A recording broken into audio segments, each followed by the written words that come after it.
Sveiki, mīļie kurzemnieki. Man ļoti patīk kurzeme, jo es mazliet arī nodarbojos ar māju restaurācijām. Un esmu pa vecajām mājām staigājis, klīdis un skaties, kādas skaistas ēkas ir celtas kurzemē. Tas ir prātam netvaramas vērtības.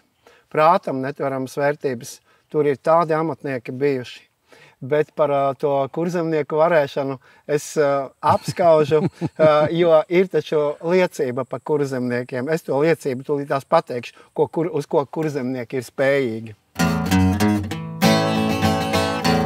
Es izjāju prūšu zemi, ko klēdāmis, spēlēdāmis. Es izjāju prūšu zemi, ko klēdāmis, spēlēdāmis.